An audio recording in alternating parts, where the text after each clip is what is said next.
O Livro dos Espíritos. Princípios da doutrina espírita sobre a imortalidade da alma, a natureza dos espíritos e suas relações com os homens, as leis morais, a vida presente, a vida futura e o porvir da humanidade, segundo os ensinos dados por espíritos superiores com o concurso de diversos médiuns, recebidos e coordenados por Allan Kardec. Prefácio 1. Viagem de volta. O lançamento de uma nova tradução dos livros da codificação enseja releituras não apenas nos textos, mas em nossas próprias ideias, mesmo porque as obras relançadas costumam trazer prefácios ou apresentações e enriquecedoras notas de rodapé. Mais importante que isso, no entanto, é a oportunidade para um respeitoso reexame na metodologia, na seriedade e na competência que Allan Kardec imprimiu ao seu trabalho. Convidado para escrever esta reapresentação, empreendi uma viagem de volta a antigas reflexões que me levaram a retraçar os passos do codificador na elaboração da doutrina e como ele próprio situou-se diante dela. Foi, aliás, com esse objetivo que escrevi em 1972 o artigo intitulado, entre aspas, a obra de Kardec e Kardec diante da obra, publicado em Reformador de março daquele ano e posteriormente incluído no livro Nas Fronteiras do Além, edição FEB.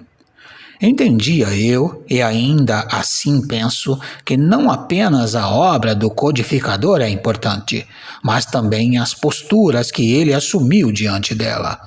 Ao primeiro volume deu o título singelo e significativo de O Livro dos Espíritos, colocando-se na modesta posição de discreto organizador. Mas não era só isso que me interessava. Eu desejava saber como ele resolvera a delicada questão de formatar uma doutrina essencialmente evolutiva, atenta às imposições do processo de expansão do conhecimento e, ao mesmo tempo, estabilizada em bases sólidas insuscetíveis de desgaste e obsolescência.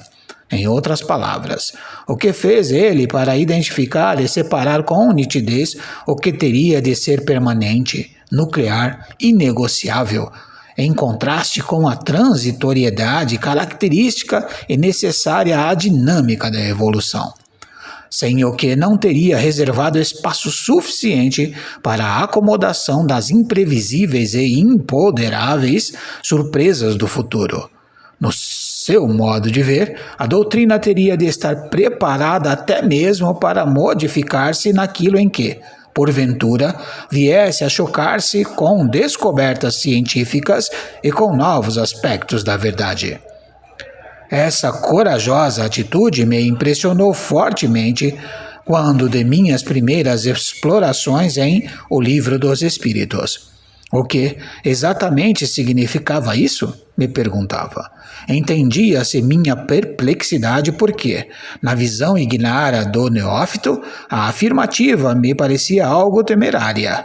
Seria o espiritismo um corpo amorfo e invertebrado de ideias, pronto para modificar-se ao sabor dos ventos e dos eventos? Logo, porém, me rendia ao óbvio. Com aquela postura, Kardec evidenciava, ao mesmo tempo, seu respeito à ciência e à verdade, tanto quanto sua convicção de que permaneciam nas estruturas doutrinárias o que poderíamos chamar de conceitos pétreos, entre os quais pré-existência e sobrevivência do ser à morte corporal, imortalidade, responsabilidade de cada um por seus atos, palavras e intenções. Caracteristicamente, contudo, recorre ao termo, entre aspas, dogma, para formular a pergunta que levou o número 171 e que assim está redigida, entre aspas, em que se fundamenta o dogma da reencarnação? Escreve a seguir.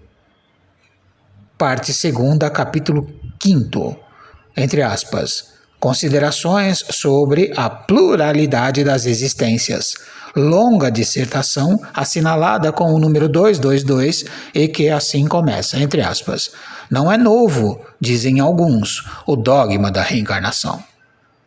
E acrescenta, entre aspas, nunca dissemos ser de invenção moderna a doutrina espírita, constituindo uma lei da natureza. O espiritismo há de ter existido desde a origem dos tempos. Estamos lidando, portanto, com leis naturais, que não exigem adesão em termos de fé ou crença. Tanto faz você crer ou não. É desse modo que elas operam. Ninguém se reencarna porque crê ou morre porque não crê.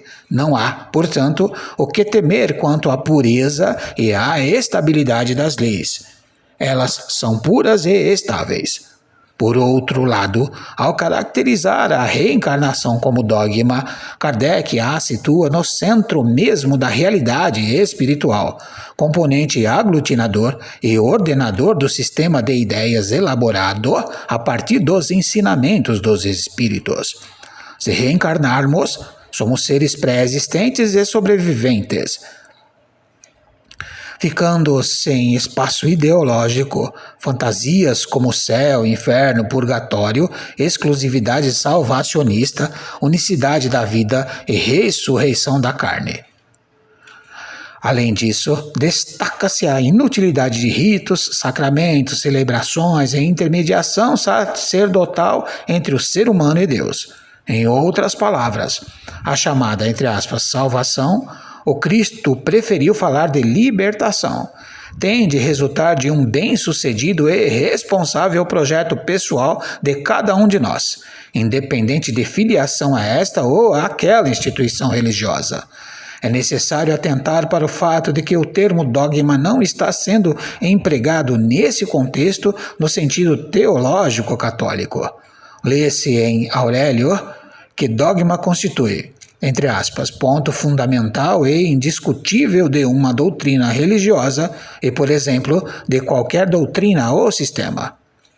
Como, no entanto, preservar, sem desvirtuá-los, os postulados doutrinários básicos e, ao mesmo tempo, permitir e até estimular a expansão do conhecimento potencial neles contidos? Tínhamos já diante dos olhos a melancólica experiência cristã. Os ensinamentos do Cristo nunca estiveram em questão, e sim o que se fez deles. Já se detectavam desvios graves quando, entre o 2º e o 3º séculos, o movimento gnóstico surgiu para tentar repor as coisas nos seus devidos lugares. Fracassou, como fracassariam outros impulsos restauradores, o dos cátaros no Languedoc, entre os séculos XII e XIV, o idealismo de Francisco de Assis, também nos séculos XIII, e a reforma protestante no século XVI, para citar apenas as mais importantes. O Espiritismo retomou a tarefa no século XIX e seu êxito ou malogro dependem, como sempre, de nós. Leon Denis alerta em seu livro No Invisível que o Espiritismo será o que fizerem os homens. Atenção para a sutileza da advertência. O ilustrado continuador de Kardec distingue, nesse ponto, doutrina espírita de espiritismo. Ele não diz que a doutrina será o que dela faremos, mas que o espiritismo, sim, estaria exposto a deturpações promovidas por nossa incúria e deformações culturais e de caráter.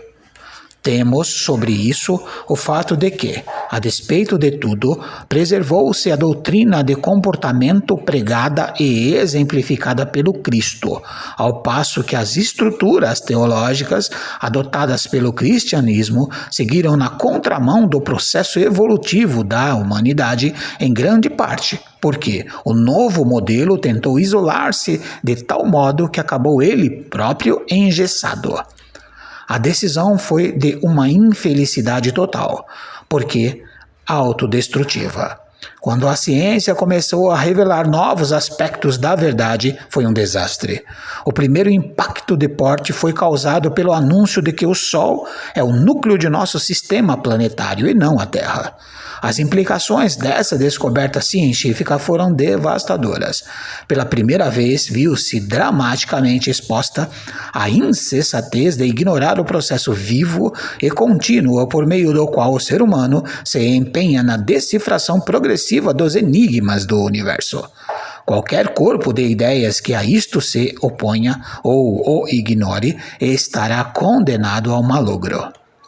A doutrina espírita não corre esse risco, pois nasceu aberta para o futuro, mas é necessário que o espiritismo se mantenha ligado ao que ocorre à nossa volta, atento à sábia advertência de Leon Denis. Muito tenho meditado sobre tais aspectos e sobre alguns deles alinhei umas tantas reflexões. Por exemplo, qual a leitura espiritual a ser feita do autismo? Existe espaço na doutrina dos espíritos para conceitos contemporâneos como o do inconsciente? Que diferença, se é que há, pode ser detectada entre alma e espírito? Que entendimento devemos ter do fenômeno da personalidade múltipla? O que temos a dizer sobre as experiências de quase morte? Que contribuições pode e deve a doutrina das vidas sucessivas oferecer à psicologia? Em que pode a realidade do perispírito influenciar a biologia, a genética, a medicina? Que sugestões tem a doutrina dos espíritos a oferecer à sociologia, ao ensino, à política, ao direito ou à economia? Com essas e outras perguntas em mente, creio que sempre haverá algo significativo a aprender-se com uma análise mais atenta do roteiro percorrido pelo professor Rivail na elaboração de seus livros. Muito obrigado.